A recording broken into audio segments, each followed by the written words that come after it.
Alright, welcome to the entrance to the fish farm, tucked down away. We're going to go and get covered in a bit of fish muck today for something a bit different. Let's have a look at these fantastic fish. Hey everybody, it's Mark here from Pondworks.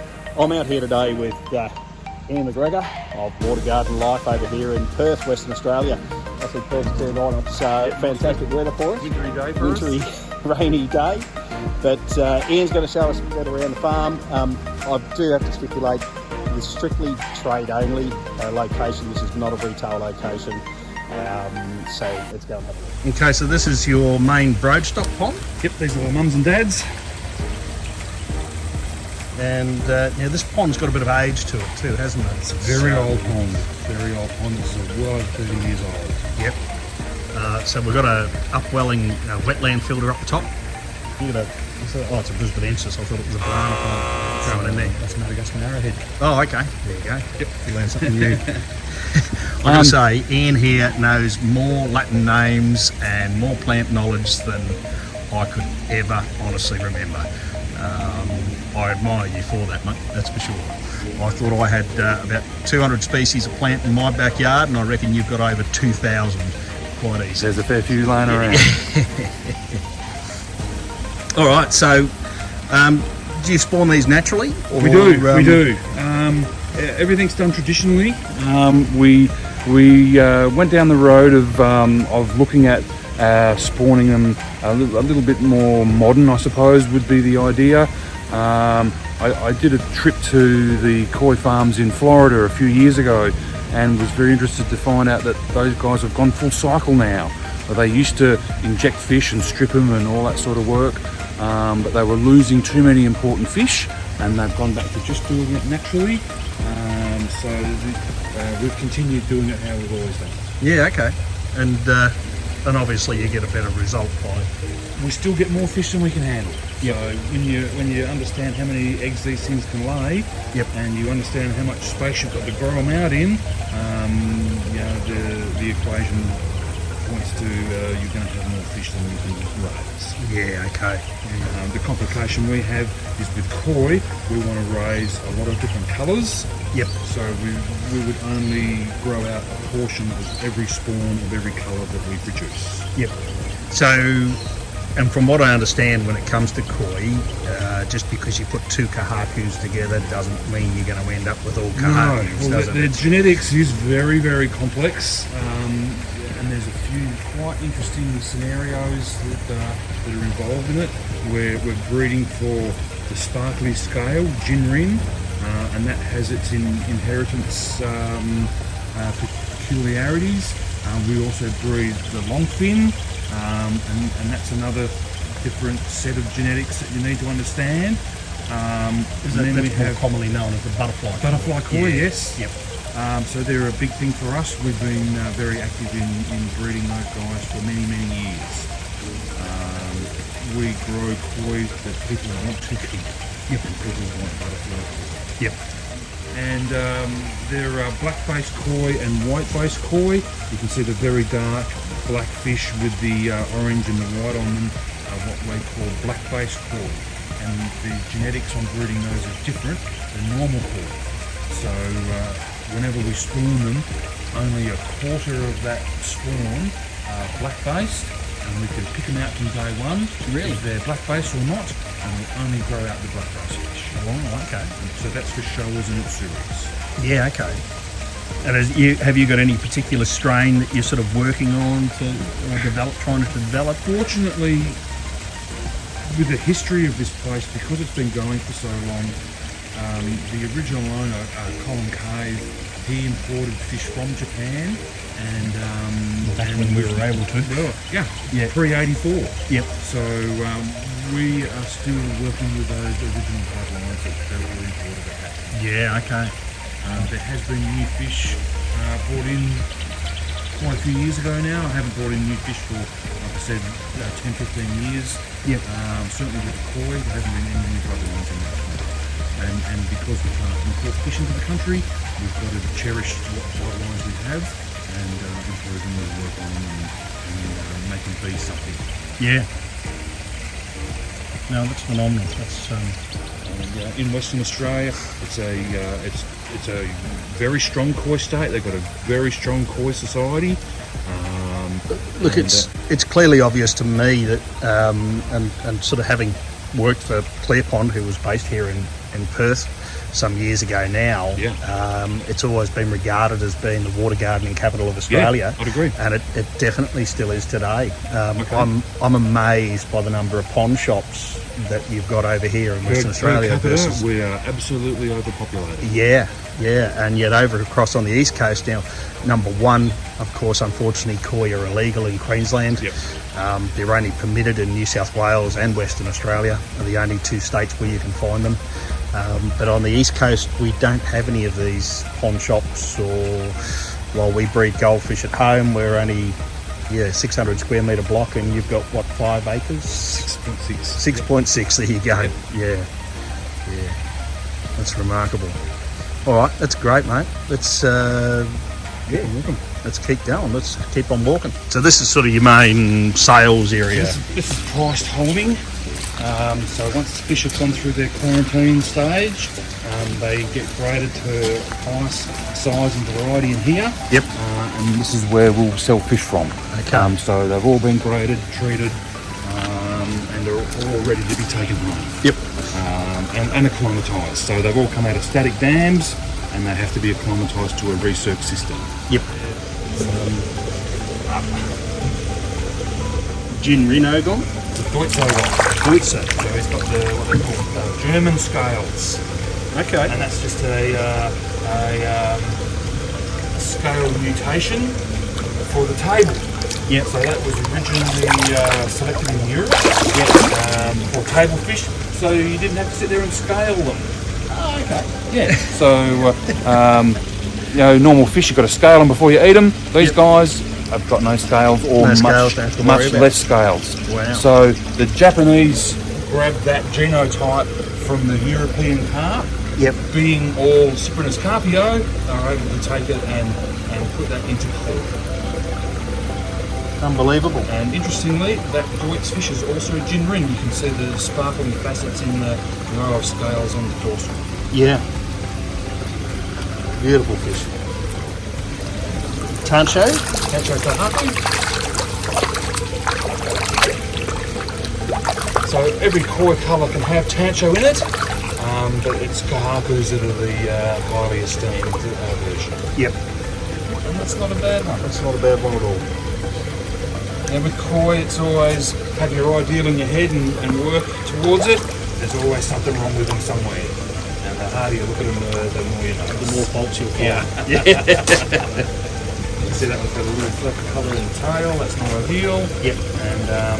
And around yellow the head there, it's head. got a little bit of other colour coming in there. That's why good tanchos are working on.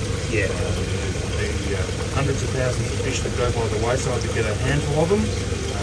It's very, very good. Well, that's it. I think what the current record for a koi now, I think is what, 2.7 million or something. Yeah, US, wasn't it? US, yeah. Oh wow! Look at that. That's beautiful. Yeah, that doesn't stand out in the bottom, but when you get it up close, it's beautiful. a whale fish. That is. Yep. Fish. That's another one. Yeah. It's called Yamatanishki. So they're the metallic senkies. Okay. So that's the metallic version of the fish we were just looking at. Yep. Very nice. Very nice. Oh, I wish we could have koi in Queensland. I really do. But maybe one day they might relax the laws, but I don't see it happening in a hurry. He's stunning as well. Wow. Very nice fish. So that colour's called Hyutsuri. He's also Jinrin with the sparkly scales.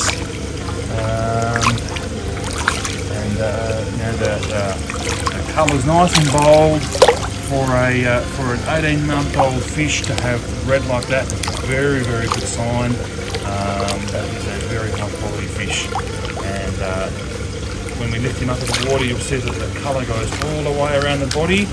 So there's no white stomach on that fish. So that's what they call fully wrapped. When they have a white belly, it's something that I'm trying to avoid. Yeah, okay. Deutz Kajakus is another one of my favourite colours.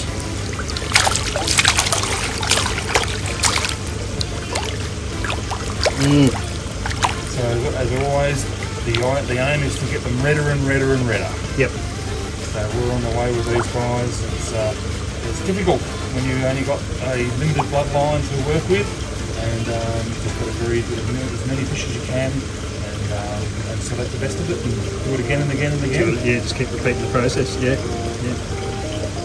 So we're talking about butterfly koi a bit earlier. They are a unique mutation inside koi. It's got nothing to do with goldfish. Okay. To say that they've been bred through goldfish, it's, for me, I think it's a genetic impossibility, because goldfish koi hybrids are mules. They can't breed again. So it's a genuine koi mutation. It's not recognised by the koi standards. The KSA and the ZNA, the Japanese body, don't recognise it as a show fish. Okay. So in Australia, certainly, butterfly koi can't be exhibited. There's no class for them. But that's starting to change in America, and I'm seeing some of the Japanese shows are having like an open butterfly class. Okay. That's a Beautiful fish. So, like I was saying earlier, we're breeding fish for people to buy. Yep. They want to enjoy the best koi has to offer. Yep. And my personal soapbox thing is the ZNA are making a mistake by not recognising these things as they should. Yeah. We'll have a koi novice, someone who knows nothing about koi, want to populate their pond with some nice fish. They will pick butterflies 9 times out of 10. Yep. Yeah, they do have some. Yeah, they certainly do have some very impressive finnings. That's for sure. Yeah. They give them an extra element of grace. Yeah. So this is a complex colour. This is another Yamatanishki.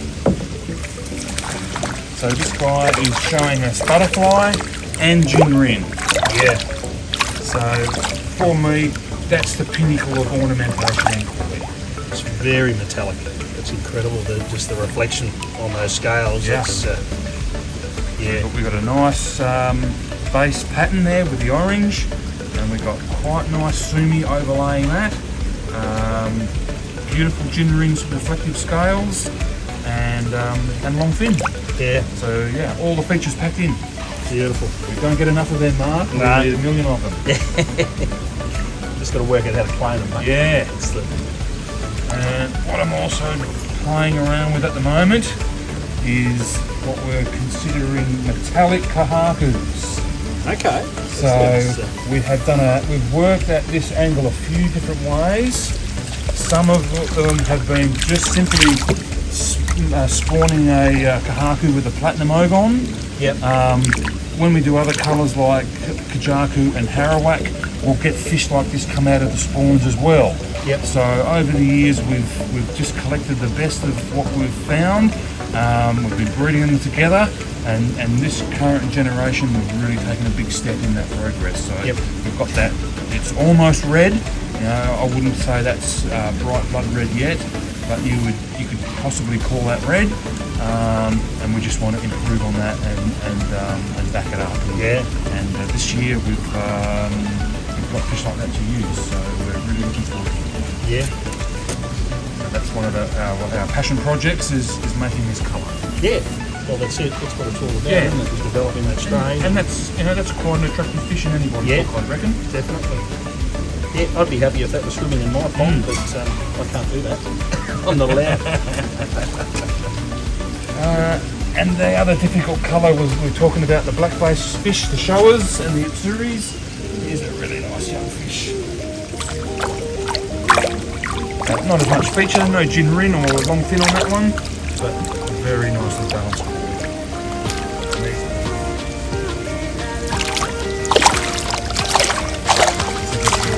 Rainbow fish there. So that koi colour is called Kiko Ryu. Okay, I'll feel it to swear it at you. So they are the.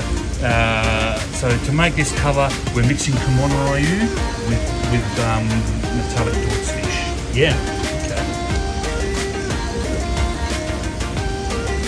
Had a lot of success with those ones. I think they're very interesting. Yeah, that's for sure. Lovely. Yeah, very nice different coloration and Yeah, patterns. they're subtle. You don't see it until you lift them up, Yep. like that other one where a lot of the detail is hidden until you get up close to it. Yep. Get another good crop for us. Murray River rainbow fish. Easy to keep. As you can see, we're in the middle of winter in Perth, and these things, no problems at all. Yeah. They're doing just fine. All right, Ian. Look, thank you very much for showing us around here. It's been greatly appreciated. Always great to have you, mate. I'm sure all our viewers are going to get a lot of inspiration from what we've been able to show us, and it's been an absolute pleasure catching up with you again. Awesome. And maybe next year I'll be able to come back again. Come over in the summer. Yeah.